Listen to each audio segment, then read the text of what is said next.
Hello friends, welcome to Shivam education world. दोस्तों, VBA coding series में आपका स्वागत है। और इस सीरीज़ में आज हम सीखने वाले हैं फॉर नेक्स्ट लूप के कुछ अमेजिंग एग्जांपल्स, जहां पर हम रेंज की जगह सेल्स को लेंगे। और सेल्स में भी जब हम वेरिएबल्स लेते हैं तो वेरिएबल को ना लेकर हम कुछ और तरीका अपनाएंगे जिससे हम काउंटिंग को डिफाइन कर सकें।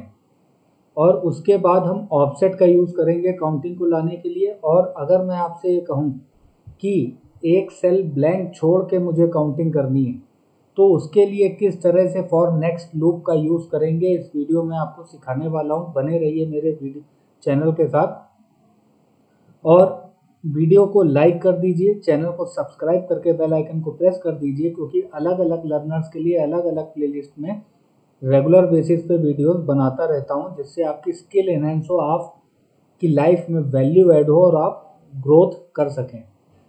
तो दोस्तों, सबसे पहले मैं यहाँ पर पास कर देता हूँ सब, और इसका नाम मैं रख देता हूँ फॉर लूप 1 और ब्रैकेट ओपन क्लोज एंटर। अब यहाँ पर मैं करूँगा कोडिंग।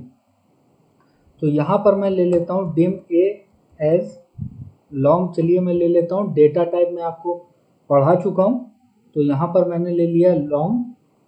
और यहाँ पर मैं लिखूँगा फॉर, जो पिछले नेक्स्ट लूप के जो पहला वीडियो है वहाँ पर मैं ये डीप आपको सिखा चुका हूँ कि किस तरह से ये वर्क करता है। इक्वल टू 1 to 10, ये मैंने इसकी वैल्यू ले लिया और डेटा टाइप में मैंने ले लिया लॉन्ग। इसके बाद यहाँ पर ए की वैल्यू 1 से 10 तक मैंने दी है। और इसके बाद यहाँ पर मैं रेंज ना लेकर यहाँ पर मैं ले रहा हूँ सेल्स, जो पहले के वीडियोस में मैं आपको बता चुका हूँ। और यहाँ पर ब्रैकेट ओपन करने के बाद मैं यहाँ पर वेरिएबल ए को ही ले रहा हूँ, मतलब ए की वैल्यू चेंज होती जाएगी।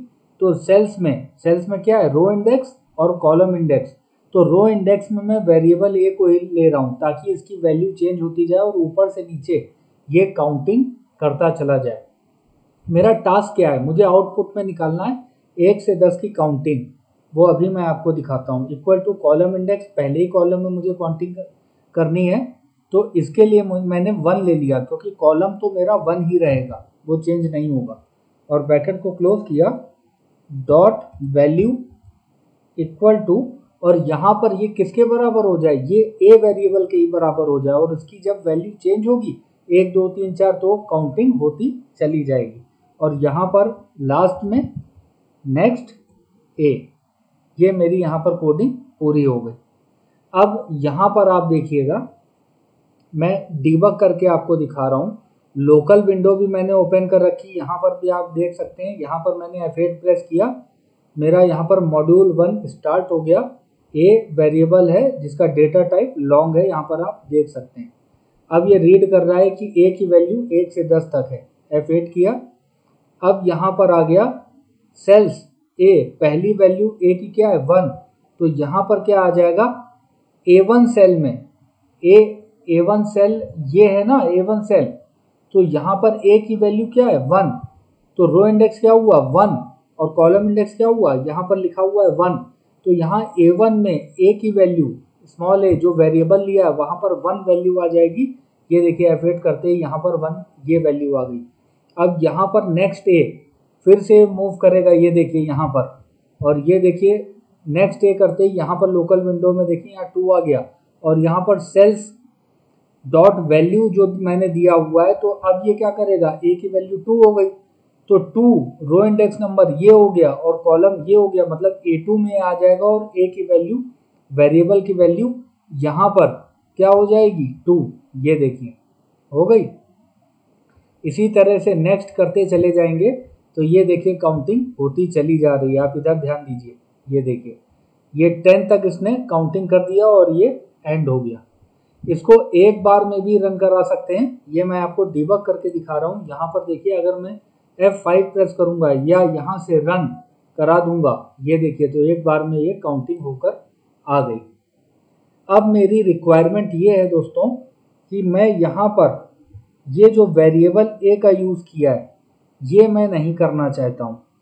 ये वेरिएबल ना लेकर भी ये काउंटिंग में कैसे निकाल सकता हूँ, बहुत इंपॉर्टेंट है, इंटरव्यू में भी पूछा जाता है, ये आपको आना चाहिए। जब आगे मैं बड़ी बड़ी कोडिंग कराऊंगा तो ये आपके बहुत काम आने वाला है। तो यहाँ पर मैं क्या करूँगा, यहाँ पर मैं ये ए वेरिएबल यहाँ नहीं लूँगा, इस सेल्स वाले डॉट वैल्यू इक्वल टू ए ये नहीं लूँगा, मैं यहाँ पर क्या करूँगा, दो वेरिएबल मैं अलग से लूँगा। तो यहाँ पर मैं स्टार्ट कर रहा हूँ दूसरा फॉर लूप 2, ये मैंने स्टार्ट किया। और यहाँ पर मैं क्या कोडिंग करूँगा, मैं यहाँ पर ले रहा हूँ डिम ए एस, अब बहुत छोटा मैं 1 to 10 ले रहा हूँ तो मैं बाइट ले रहा हूँ, डेटा टाइप को मैं बाइट ले रहा हूँ, byte comma dim a as bite.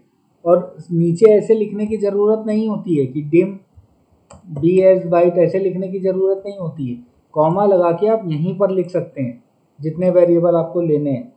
यहाँ पर क्या लिख देंगे, बी एस बाइट कॉमा लगाएंगे सी एस बाइट। यहाँ पर मैंने क्या लिया, यहाँ पर dim a as byte, b as byte, c as byte, 3 variable लिया है। अब यहाँ पर ध्यान दीजिएगा, यहाँ पर मैं क्या कर रहा हूँ, मैं कर रहा हूँ यहाँ पर b की वैल्यू इक्वल टू 1, ठीक है, और यहाँ पर c की वैल्यू इक्वल टू 1 मैंने किया। और यहाँ पर for a equal to 1 to 10 ये मैंने ले लिया, और b की वैल्यू 1 लिया है, c की वैल्यू 1 लिया है, और a की वैल्यू 1 to 10 मैंने ले लिया है। अब यहाँ पर मैं क्या करूँगा, सेल्स वैसे ही पास करूँगा, लेकिन यहाँ पर वो वेरिएबल a नहीं लेकर मैं क्या करूँगा, यहाँ पर मैं लूँगा b कॉमा 1, ठीक है।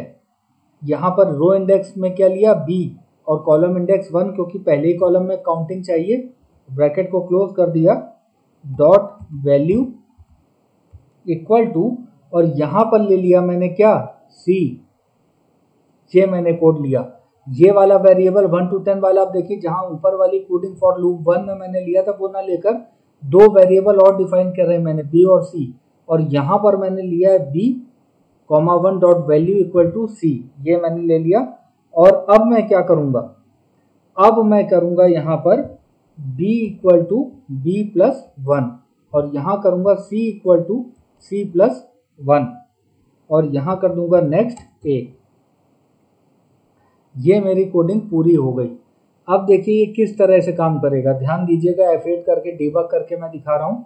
ये 3 वेरिएबल रीड कर लिए, डेटा टाइप बाइट है, b की वैल्यू देखिए 1, c की वैल्यू 1, a की वैल्यू यहाँ पर 1 रीड कर लिया, और b की वैल्यू यहाँ पर देखिए, यहाँ पर क्या है 1, और c की वैल्यू 1, तो यहाँ a1 पे c की वैल्यू 1 यहाँ पर लिखा आ गया। अब देखिए इसने मूव किया नीचे तो यहाँ क्या आ रहा है, b प्लस 1, तो 1 प्लस 1 2 हो गया, तो यहाँ देखिए b की वैल्यू 2 हो गई लोकल विंडो में, c 1 प्लस 1, तो यहाँ पर c की वैल्यू देखिए लोकल विंडो में 2 हो गए, और नेक्स्ट पे जाएगा, यहाँ पर चला जाएगा, तो अब ये क्या करेगा, यहाँ पर 2, b की वैल्यू 2 हो चुकी है, और यहाँ पर c की वैल्यू 2 हो चुकी है, तो यहाँ पर रो इंडेक्स नंबर हो गया 2, a2 में c की वैल्यू 2, तो क्या आ जाएगा, a2 में 2 आ जाएगा, ये देखिए ये आ गया, ये देखिए a2 में 2 आ गया, फिर ये नीचे गया 3 और 3, और नेक्स्ट डे फिर से इसने देखिए ऐसे मूव किया, तो ये देखिए काउंटिंग होती चली जा रही है, ये देखिए हो रही है। तो यहाँ पर मैंने ये वेरिएबल ना लिया और दूसरी तरीके से आपको करके दिखाया कि किस तरह से हम काउंटिंग कर सकते हैं। इसको मैं एक बार में रन करा के भी आपको दिखाता हूँ। यहाँ से मैंने इसको हटा दिया और यहाँ से मैंने F5 प्रेस किया तो ये काउंटिंग होकर आ गई। अब मेरी रिक्वायरमेंट ये है कि ऑफसेट के थ्रू मुझे यही काम करना है, तो ऑफसेट भी मैं आपको सिखा चुका हूँ, बहुत इंटरेस्टिंग है, एक बार देखिए ऑफसेट के थ्रू भी मैं इसको कर सकता हूँ। देखिए कैसे, यहाँ पर मैं ले लेता हूँ सब फॉर लूप 3, और यहाँ पर कोडिंग में लिखता हूँ डिम जी, ले लेता हूँ इस बार जी एज बाइट, छोटा ले रहा हूँ मैं 1 to 10 इसलिए बाइट ले लिया डेटा टाइप में। और यहाँ पर अब मैं एक रेंज दूंगा, क्योंकि ऑफसेट क्या करता है, एक्टिव सेल जो होता है उससे मूवमेंट करता है, और एक्टिव सेल को वो 0 डिनोट करता है, 0 रो और 0 कॉलम, ऑफसेट में पढ़ा चुका हूँ बहुत डीप। तो यहाँ पर एक रेंज देनी होगी ताकि वहां से ऑफसेट मूव कराऊंगा, तो यहाँ पर दूंगा range bracket start double quotes में A1 में दे देता हूँ A1 सेल, और यहाँ पर दे देता हूँ मैं डॉट सेलेक्ट। ये मैंने यहाँ पर एक रेंज दे दिया। अब मैं क्या करूँगा, G की वैल्यू दूंगा, G इक्वल टू 1 to 10, ये मैंने दे दिया। अब यहाँ पर क्या होगा, A1 सेल सेलेक्ट हो जाएगा और A1 सेल की जो वैल्यू है वो G के बराबर होनी चाहिए और वहां से ऑफसेट मूव करे। तो यहाँ क्या करूँगा, active cell dot value, active cell की जो वैल्यू है वो इक्वल टू हो जाए G के, ठीक है। और यहां से ऑफसेट मूव करे तो यहां पर ऑफसेट पास कर देंगे active cell dot offset, active cell dot offset, और ऑफसेट में ब्रैकेट ओपन करेंगे तो ये रो जहां पर एक्टिव सेल है वो 0 है, तो रो एक नीचे मुझे आना है ना काउंटिंग लिखने के लिए, तो 0 से एक रो नीचे, तो यहां पर 1 पास करेंगे और कॉमा, कॉलम वही रहेगा 0 रहेगा। जहां पर एक्टिव सेल है वहां 0 रो और 0 कॉलम मानता है, तो कॉलम क्या होगा, 0 ही रहेगा। और यहां ब्रैकेट क्लोज करा डॉट सेलेक्ट, मतलब एक सेल नीचे मूव कर जाए। और इसके बाद मैं यहां पर लिख दूंगा नेक्स्ट जी, ठीक है। ये मेरी कोडिंग यहां पर पूरी हो गई। अब देखिए कैसे वर्क करेगा। F8 ये ले लिया G, data type byte, G की वैल्यू 1 आ गई। एक्टिव सेल सबसे पहले क्या हुआ, ध्यान दीजिएगा, मैं इसको अभी डीएक्टिवेट कर रहा हूं और यहां पर मैं कर्सर रख रहा हूं इस जगह। अब देखिएगा कैसे मूवमेंट करेगा। F8 करूंगा और इसके बाद इसने G को रीड कर लिया मॉड्यूल 1 में और डेटा टाइप बाइट है। अब यहाँ पर रेंज A1 सेलेक्ट करेगा, देखिए यहाँ पर अभी D8 में A1 पे चला गया, ठीक है। और G की वैल्यू क्या यहाँ पर आ गई 1, लेकिन ये एक्टिव सेल डॉट वैल्यू, जहां पर एक्टिव सेल A1 है वहां पर G की वैल्यू 1 आ जाए, ये देखिए आ गई। अब यहां से ऑफसेट मूव करेगा, कैसे, ये 0 रो और 0 कॉलम है, एक नीचे आएगा A2 में चला जाएगा, ये देखिए। और नेक्स्ट G फिर यहाँ आ गया, तो नेक्स्ट G की वैल्यू क्या हो गई 2, यहाँ पर लोकल विंडो में देखिए यहाँ पर आ गया। फिर ऑफसेट मूव करा, ये देखिए ऑफसेट से मूव होता चला जा रहा है, ये देखिए। इसको एक बार में भी रन कर सकते हैं। यहाँ से इसको हटा देता हूँ और दिखाता हूँ आपको। यहाँ पर प्रेस किया F5 या ये रन बटन, तो ये मूव हो गया। अब मेरी रिक्वायरमेंट कुछ अलग है। मेरी रिक्वायरमेंट क्या है, मेरी रिक्वायरमेंट है कि एक एक सेल छोड़ के काउंटिंग होए, मतलब यहाँ पर 1 आ जाए, यहाँ पे 2 आ जाए, यहाँ पे 3 आ जाए, यहाँ पे 5 आ जाए, यहाँ पे यहाँ पर 4 आ जाए, यहाँ पर 5 आ जाए, यहाँ पर 6 आ जाए। इस तरह से एक एक सेल छोड़ के मेरी रिक्वायरमेंट है। तो इसको किस तरह से फुलफिल करेंगे, तो मैं यहाँ पर ले लेता हूँ सब फॉर लूप 4, ये मैं ले लेता हूँ और यहाँ पर कोडिंग करूँगा। यहाँ पर मैं ले लेता हूँ dim G as byte, और एक वेरिएबल और लेना होगा यहाँ पर dim F as byte। अब मैं क्या करूँगा, यहाँ पर दोस्तों मैं F की वैल्यू दे रहा हूँ 1, और यहाँ पर G की value for G equal to 1 to 20 देना पड़ेगा। क्यों, क्योंकि एक एक सेल मैं छोड़ रहा हूँ, तो यहाँ 1 to 10 में केवल 5 तक काउंटिंग आएगी, 10 तक काउंटिंग के लिए 1 to 20 देना पड़ेगा। अभी आप देखिएगा। और यहाँ पर पास कर रहा हूँ सेल्स, और यहाँ पर वेरिएबल G जो पहले फॉर लूप 1 में किया था वैसे, comma 1 bracket close dot value equal to, अब यहाँ G नहीं देंगे, यहाँ G नहीं देंगे, यहाँ अगर G देंगे तो ये 1 3 5 ऑड नंबर लेता चला जाएगा। यहाँ देंगे F, कैसे अभी आपको दिखाता हूँ। और इसके बाद यहाँ पर एक फॉर्मूला पास करेंगे, G equal to G plus 1 और F equal to F plus 1, यहाँ पर जो मैंने पास किया था ये देखिए फॉर लूप 2 में। और इसके बाद यहाँ पर दे देंगे नेक्स्ट G। ये मेरी कोडिंग यहाँ पर पूरी हो गई।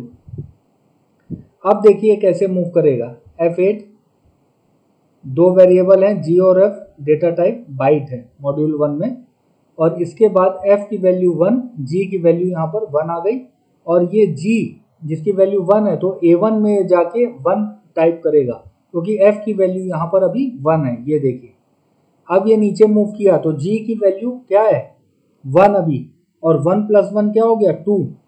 और यहाँ पर देखिए g की वैल्यू क्या हो गई, F8 किया तो यहाँ पर g की वैल्यू क्या हो गई, 2। और यहाँ पर f की वैल्यू अभी क्या है, 1, और 1 प्लस 1 क्या हो जाएगी, 2। ये देखिए हो गई। नेक्स्ट g जैसे ही करूँगा तो यहाँ पर g की वैल्यू 2 हो चुकी थी, तो नेक्स्ट g का मतलब क्या है, अब इसकी वैल्यू हो गई 3, तो ये A3 सेल में चला जाएगा, और कॉलम 1 है तो A3 सेल में, और f की वैल्यू यहाँ क्या है, 2, तो A3 सेल में 2 को टाइप करेगा। ये देखिए, फिर यहाँ पर क्या आ गया, 2 प्लस 1 3, और यहाँ पर क्या आ जाएगा, ये देखिए f की वैल्यू हो गई 3। नेक्स्ट जी जैसे ही जाएंगे तो यहाँ पर देखिए A5 सेल में ये 3 को टाइप करेगा। ये देखिए, तो इस तरह से देखिए मूव करता चला जाएगा। और अगर मैं यहाँ 10 लेता तो 5 तक काउंटिंग आती, यहाँ जी 1 to 20 लिया तो ये देखिए पूरा इसने 10 तक मेरी काउंटिंग निकाल के दे दिया। ये एक बार में भी मैं रन करा सकता हूँ। इसको यहाँ से मैंने हटाया और यहाँ से मैंने किया F5, या यहाँ से रन करा दूंगा या F5, तो एक सेल छोड़ के 1 to 10 काउंटिंग आ गई। तो मुझे उम्मीद है फॉर नेक्स्ट लूप आपको समझ में आया होगा। अलग अलग एग्जाम्पल से सेल्स को लेकर, रेंज को लेकर, ऑफसेट को लेकर, अलग अलग एग्जाम्पल से अलग अलग वेरिएबल्स को लेकर मैंने फॉर नेक्स्ट लूप आपको समझाने की कोशिश की है। Next video do while loops को आपको सिखाऊंगा, और मुझे उम्मीद है कि आप अलग अलग प्लेलिस्ट में अलग अलग सारे वीडियोस को रिकैप, रिवाइज भी, रिवीजन भी करते चल रहे होंगे, ताकि पिछला आप ना भूलें। तो दोस्तों आज के लिए बस इतना ही। मुझे भी थोड़ा मोटिवेशन चाहिए, इसलिए वीडियो को ज़्यादा से ज़्यादा शेयर करके लाइक कर दिया करिए, और चैनल को सब्सक्राइब ना किया हो तो सब्सक्राइब करके बेल आइकन को प्रेस कर देना। Thank you friends, have a nice day, take care.